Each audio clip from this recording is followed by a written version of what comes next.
Hello and welcome to the What Northern Ireland Means to Me podcast, presented by me, Julia Paul. This series has been produced by Shared Future News to mark the centenary of Northern Ireland and is funded by the Heritage Fund on behalf of the Northern Ireland Office. Shared Future News provides information and personal stories on the topics of peace building, reconciliation and diversity to a Northern Ireland audience and beyond. In this episode we meet Paul Gosling, who's a researcher and writer, to hear what Northern Ireland means to him. My ex-wife is German. She came to live with me in England, hated England, and we both loved Ireland. I met someone at a conference who told me how wonderful Derry was as a place and persuaded me this was the right place for me to move to. I've lived in Derry for 21 years and love the city.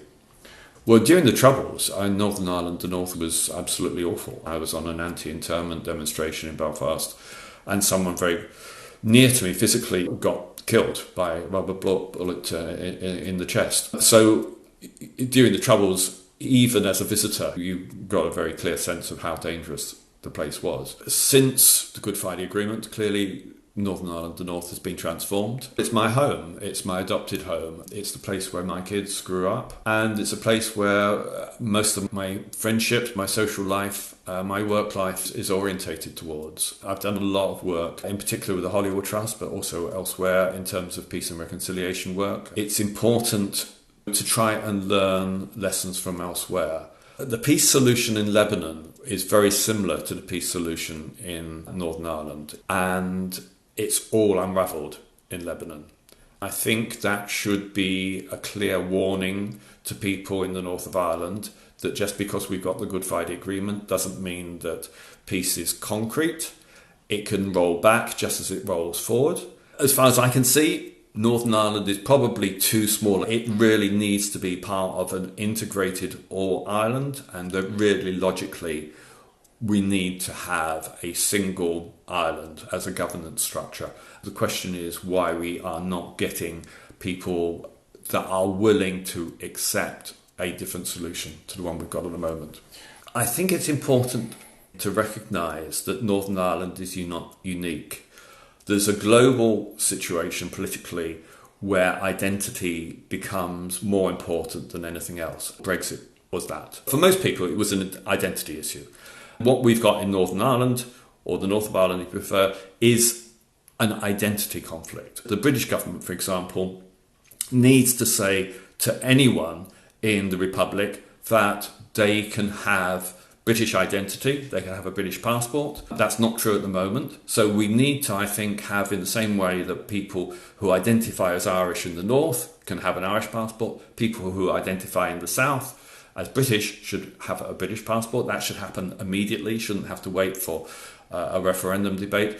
But we need to have something which plays down the significance of identity. What I would say to people from a Republican background, from a Loyalist background, from a Unionist background, from a Nationalist background, is that we have to get Northern Ireland working as a political and economic and as a social entity.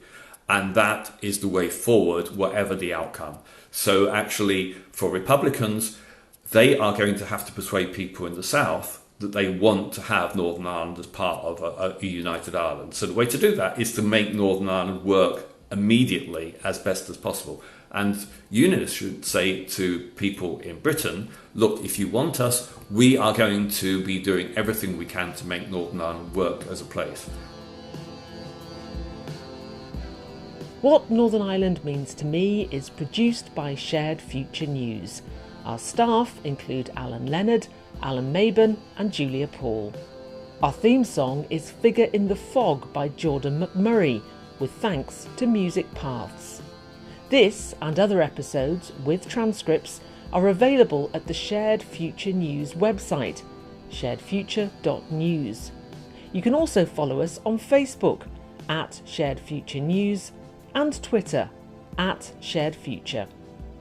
If you would like to suggest someone for a future episode of What Northern Ireland Means to Me, please email us at editor@sharedfuture.news. Thanks for listening.